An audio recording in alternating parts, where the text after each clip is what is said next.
सूरत कोहसार खड़ी हूँ, एक सच के तहफ़्फ़ुज़ के लिए सबसे लड़ी हूँ। और आखिर में आपको यही कहूँगा, वो एक ख्वाब की तकमील लेकर उतरी है, वो एक ख्वाब की तकमील लेकर उतरी है, दियारे हक से कंदील लेकर उतरी है। ये कंदील मोहतरमा मरियम नवाज शरीफ जलाएंगी, रोशनी करेंगी, तुम्हारे वोट की हिफाजत करेंगी, तुम्हारे साथ खड़ी होगी, महंगाई पर बोलेगी, और इमरान खान तुम्हारे टांगे पे बैठेगी, तुम्हें पसीना भी आएगा और तुम्हारी दीवारें भी लिखेगी। मोहतरमा मरियम नवाज शरीफ।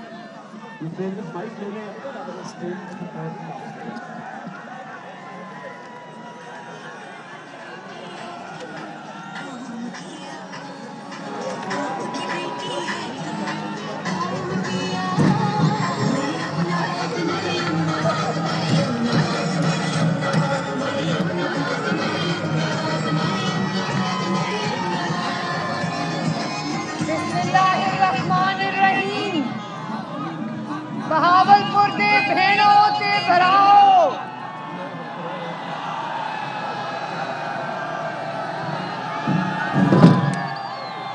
आप सबको आपकी बेटी और बहन मरियम नवाज की तरफ से अस्सलाम अलैकुम।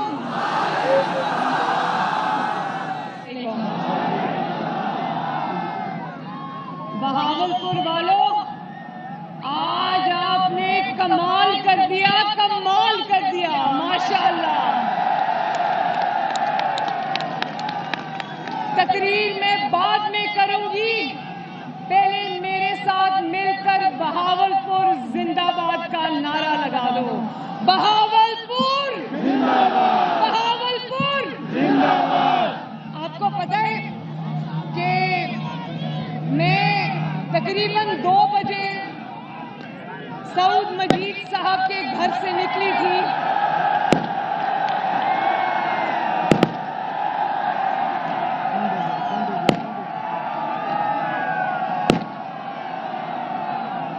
चले बस करें, बाद में चला, बाद में चला।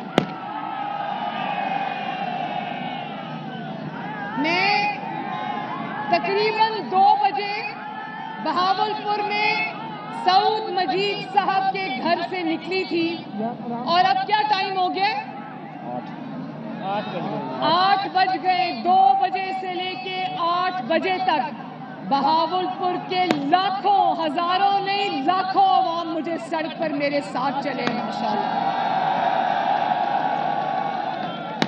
और बहावलपुर वालों, इतनी मोहब्बत, इतनी शफकत दी आपने मुझे कि मैंने कंटेनर के ऊपर से खड़े होकर मोहम्मद नवाज शरीफ साहब को वीडियो कॉल की, और मैंने कहा ये देखें अपने चाहने वालों का समंदर यहाँ पर।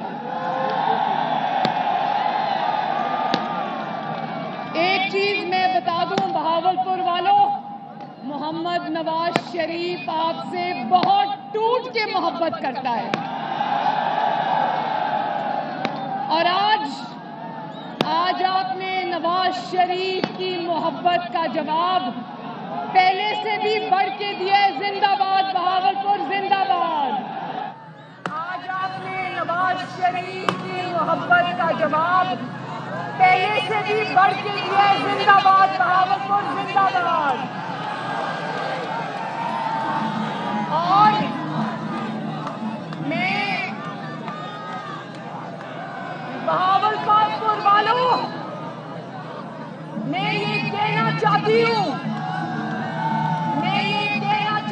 कि मौलाना फजलुर रहमान साहब, अगर आप हुक्म करें तो बहावलपुर का ये ठाठे मारता हुआ समंदर, अगर मैं इसका रुख इस्लामाबाद की तरफ मोड़ दूं तो क्या होगा?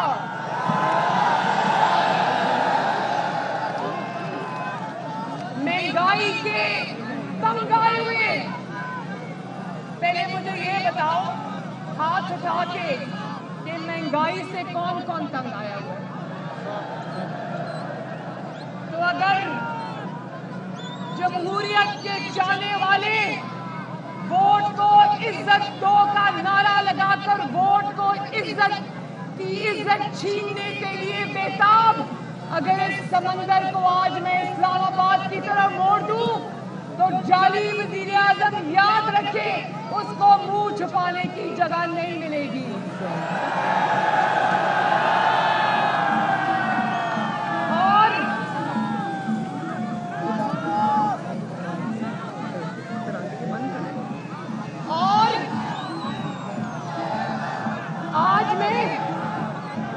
आज हम बाकी बातें बाद में करेंगे, लेकिन मैं आज आपके साथ, मुझे पता है कि बहुत ज्यादा महंगाई हो गई है, मैं जानती हूँ।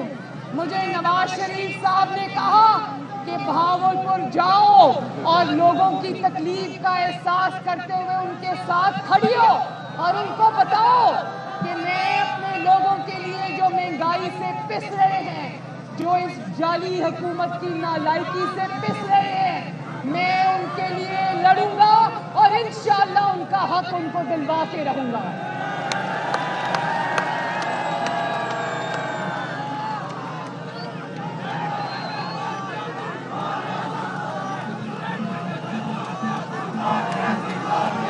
सब मिलके गाओ गो न्याजी।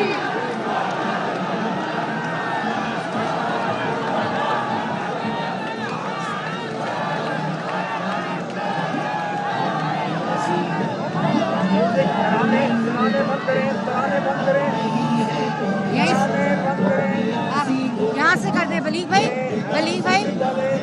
यहाँ से कह दें तराने बंद करें और तवज्जो से बात।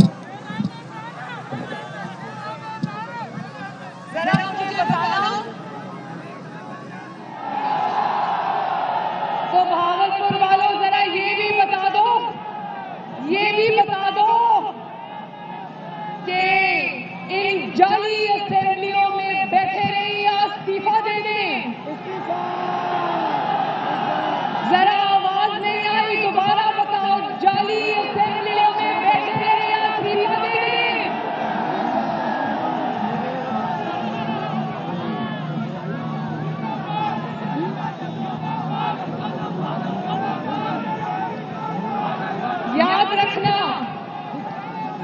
याद रखना, जिस दिन पीडीएम ने इस्तीफे दे दिए, उस दिन इस हुकूमत का काम इंशाअल्लाह ताला तमाम हो जाएगा। मुझे एहसास है, मैं जहां भी जाती हूं, लोग मुझे कहते हैं कि मरियम बीवी, महंगाई ने हमारा बेड़ा गर्क कर दिया है। मुझे एहसास है, मुझे हमदर्दी है आपके साथ, लेकिन मेरी बात सुनो, महंगाई इतनी बुरी तरह बढ़ गई है कि जो आटा नवाज शरीफ के दौर में 35 रुपए किलो था, आज कितने रुपए किलो है आटा? 80-90 रुपए किलो है। और जो चीनी, नवाज शरीफ के दौर में चीनी 52 रुपए 50 रुपए किलो थी, आज कितने रुपए किलो है? 120 रुपए किलो है। और बिजली और गैस की कीमतें हर रोज बढ़ रही हैं। और मैं ये भी बता दूं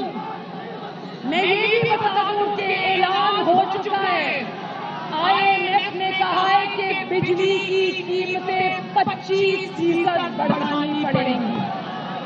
मुझे एहसास है कि बहावलपुर के आवाम अपनी रोटी पूरी करें, अपने बच्चों की फीसें पूरी करें, अपने बच्चों के कपड़ों के पैसे दें, अपने बिजली के बिल दें, अपने गैस के बिल दें, या अपने घर में बूढ़े या मरीजों की दवाइयों का बंदोबस्त करें। मुझे एहसास है बहावलपुर वालों, मुझे एहसास है। और इसीलिए मैं चाहती हूँ कि जल्द से जल्द इस जाली वज़ीर आज़म को घर भेजें, इस नालायक वज़ीर आज़म को घर भेजें, इस नाअहल 3 साल बाद आकर कहता है कि तैयारी के बगैर किसी को नहीं आना चाहिए, 2.5 साल बाद हाथ खड़े कर दिए कि मुझे काम नहीं आता।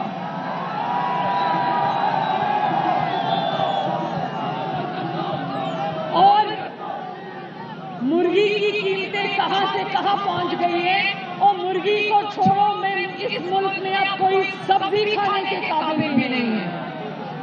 माश की दाल की कीमत 250 रुपए किलो है, 250 रुपए किलो। मुझे एहसास है मेरे भावलपुर के भाइयों बहनों बुजुर्गों, आपकी बेटी मरियम नवाज शरीफ को आपका एहसास है, और यही एहसास आज हम सबको खींच कर आपके पास लेकर आए। लेकिन याद रखो, याद रखना,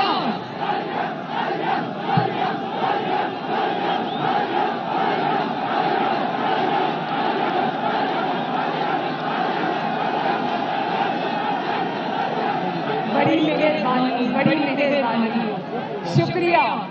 लेकिन याद रखना बहावलपुर वालों, पंजाब को ताना दिया जाता था ना कि पंजाब जुल्म के खिलाफ खड़ा नहीं होता, जब तक दूसरे भाई दूसरे सूबे ये कहा करते थे कि जब तक पंजाब खड़ा नहीं होगा इस मुल्क में तब्दीली नहीं आएगी। तो सुन लो कि न सिर्फ पंजाब खड़ा हो गया है, बल्कि पंजाब अपने हकूक को वापस लेने के लिए पूरी तरह तैयार है।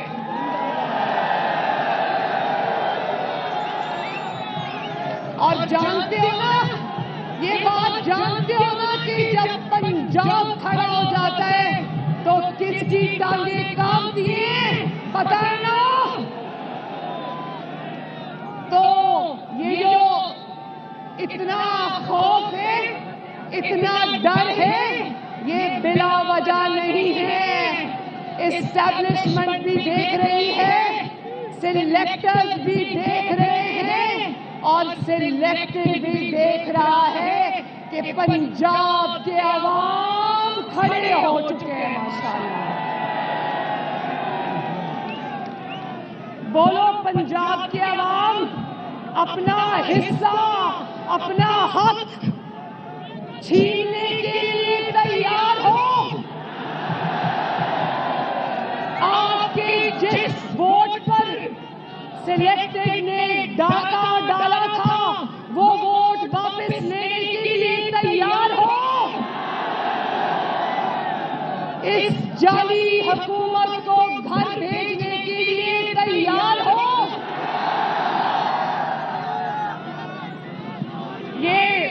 ये तब्दीली का नारा लगाता था ना, तो जरा मुझे हर बात पर हाथ उठाकर बताना कि क्या इसको तब्दीली कहते हैं?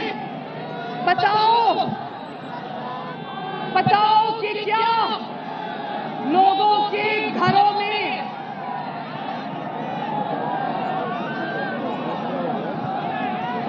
ध्यान से चोट ना लग जाए। क्या हो गया? बस ये तो चल ही नहीं रहा, बंद हो गया। इसको ऑन कर दें, ये नहीं चल रहा।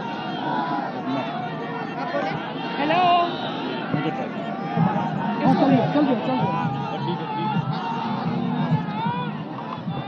बताओ जरा, ना चल रहा।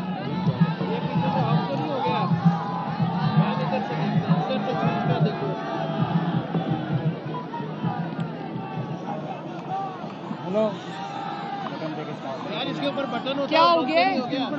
हेलो,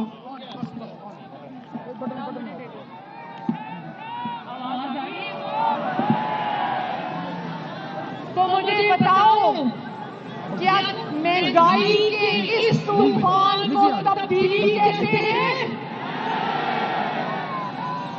क्या इस नालायकी और नाअहली के समंदर को तब्दीली कहते हैं? क्या बेरोजगारी के सैलाब को तब्दीली कहते हैं?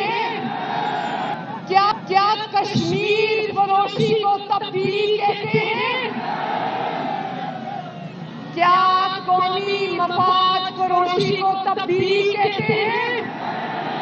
क्या गरीब के चूल्हे की आग बुझा देने को तब्दीली कहते हैं? क्या 27 अरब की 4 मेट्रो और 127 अरब की सिर्फ एक मेट्रो जो चलती कम और जलती ज्यादा उसको तब्दीली कहते हैं? क्या 120 रुपए किलो चीनी को तब्दीली कहते हैं? क्या महंगी तरीन बिजली को तब्दीली कहते हैं? क्या महंगी तरीन गैस को जो आती नहीं है उसको तब्दीली कहते हैं? क्या LNG पर 122 अरब के डाके को तब्दीली कहते हैं? क्या आटा चीनी चोरी को तब्दीली कहते हैं? क्या आटा चीनी LNG माफियाज को तब्दीली कहते हैं? क्या ताबेदारी को तब्दीली कहते हैं? क्या दवाइयों की कीमतों में होशरुबा इजाफे को तब्दीली कहते हैं? क्या दवाइयों में डकैतियां करने वालों को इनामात और वजारतें देने को तब्दीली कहते हैं?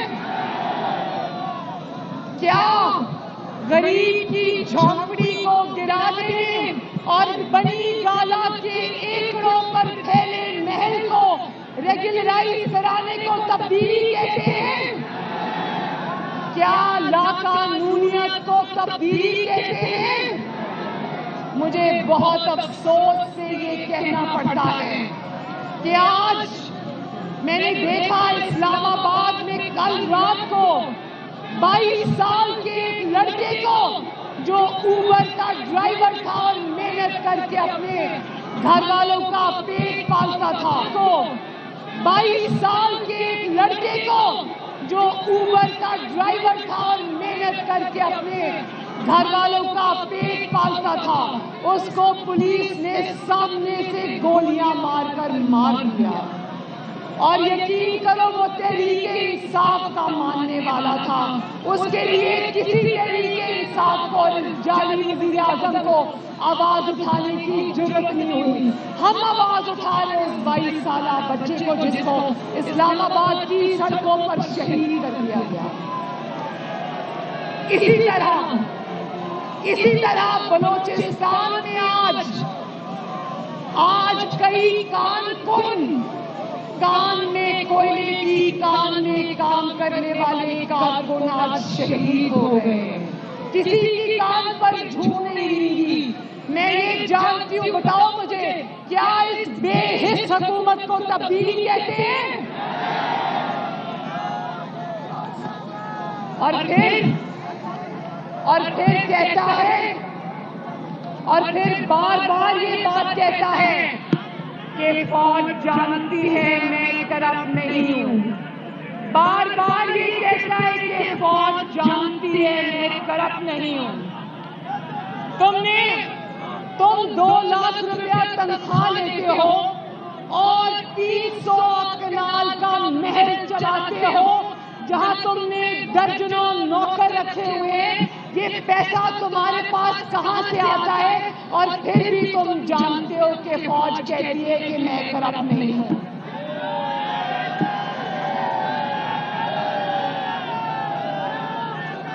मेरी बहन जिसको अलीमा बाजी कहते हैं, उसने करोड़ों का ब्लैक का पैसा वाइट कर लिया, लेकिन ये कहता है कि फौज जानती है मैं करप्ट नहीं हूँ। गंदम, चीनी और LNG पर डाका डाला, जेबें भरी, लेकिन फौज जानती है कि मैं करप्ट नहीं हूँ। बिलियन ट्री सुनामी को दरख्त पता नहीं कहाँ लगे जो किसी को नजर नहीं आ रहे, लेकिन फौज जानती है कि मैं करप्ट नहीं हूँ। 27 अरब की मेट्रो को ये 127 अरब का बनाता है और फौज जानती है कि मैं करप्ट नहीं हूं। मुझे अरबों रुपए की बैरूनी फंडिंग हुई, इस्राइल से, इंडिया से फंडिंग हुई, जिसके ऊपर आज इलेक्शन कमीशन ऑफ पाकिस्तान में मैं सांप बनकर बैठा हूं और उस इंक्वायरी को आगे बढ़ने नहीं देता। भावलपुर वालों जरा बताना कि ये जो ईसीपी के अंदर फॉरेन फंडिंग का केस है, ये इसको आगे क्यों नहीं बढ़ने देता, क्यों नहीं बढ़ने देता?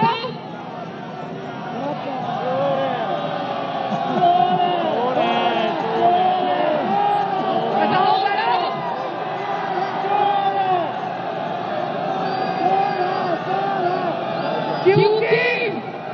क्योंकि फौज जानती है मैं करप्ट नहीं हूं। गरीब मरीजों का खून निचोड़ लिया, दवाई 500% महंगी हो गई और सारा पैसा इसकी जेब में गया, इसकी दोस्तों की जेब में गया, लेकिन फौज जानती है मैं करप्ट नहीं हूं।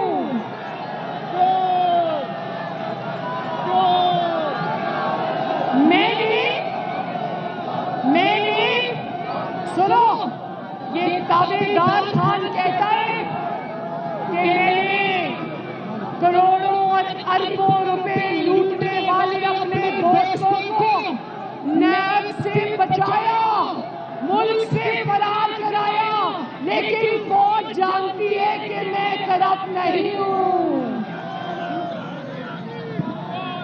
मैं मालम जब्बात के भी खुलने नहीं देता, क्योंकि फौज जानती है कि मैं करप्ट नहीं हूं। समझ आ रही है ना? मैंने गरीबों के घर गिराकर, गरीबों की झोंपड़ियां गिराकर, मैंने बड़ी गाला का घर रेगुलराइज करा लिया, लेकिन फौज जानती है कि मैं करप्ट नहीं हूं।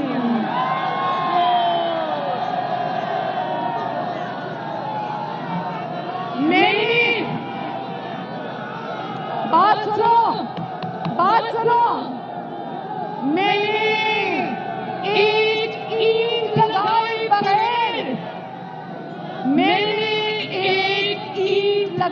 बगैर, एक ईंट, 2 ईंटें नहीं, एक ईंट लगाए बगैर मैंने पाकिस्तान की तारीख के कर्जे दुगने कर दिए, लेकिन फौज जानती है कि मैं, हाँ, गरीब रोटी को तरस गया, नौजवान नौकरी को तरस गया, बच्चे अपनी फीसों को तरस गए, घर वाले अपनी गैस के, बिजली के बिल देने को तरस गए, और फौज जानती है मैं करप्ट नहीं हूं। फौज जानती है, फौज जानती है, और फौज भी बोलेगी कि तुमने बड़ी ईमानदारी से करप्शन की है।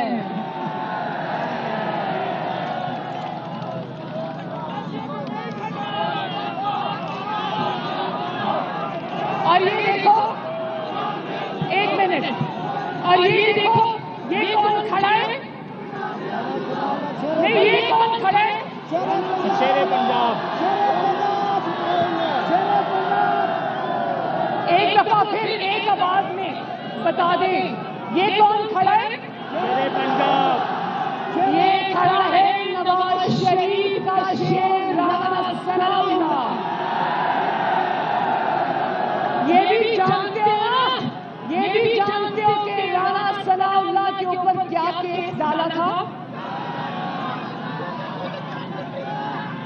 और कल इंटरव्यू में, वैसे मैं सुनती नहीं, पढ़ती हूँ क्योंकि इसकी बातें मेरे से सुनी जाती, मैंने सुना कहता है कि राना सनाउल्लाह पर मान गया कि मैंने झूठा केस बनाया था। कहता है कि मेरे कैबिनेट ने बना दिया था, मुझे थोड़ी पता था सच्चा और झूठा है। तो बहावलपुर वालों, राणा सनाउल्लाह के सच्चे और झूठे होने का नहीं पता था, लेकिन जनरल आसिम सलीम बाजवा के इतने बड़े बड़े सबूत नजर नहीं आते। पिज़्ज़ा पिज़्ज़ा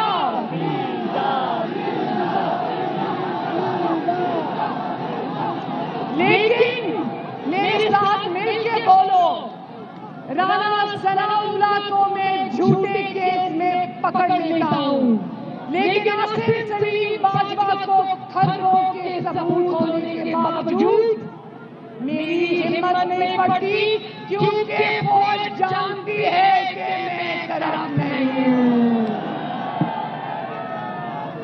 तो चलो, मैंने बहुत वक्त ले लिया। अब मेरे बुजुर्ग मौलाना फजलुर रहमान साहब ने आपसे बात करनी है, तो एक दफा फिर बता दो।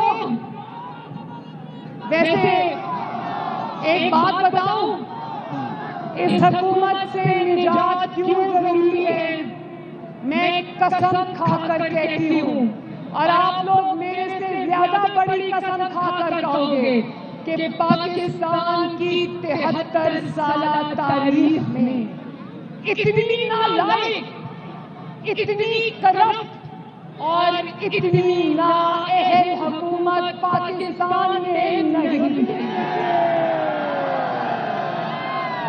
तो बता दो बहावलपुर, एक दफा फिर बता दो, पंजाब अपनी जंग लड़ने के लिए तैयार है।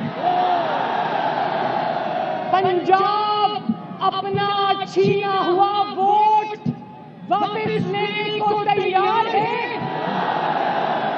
पंजाब दूसरे सूबों की जंग लड़ने को तैयार है।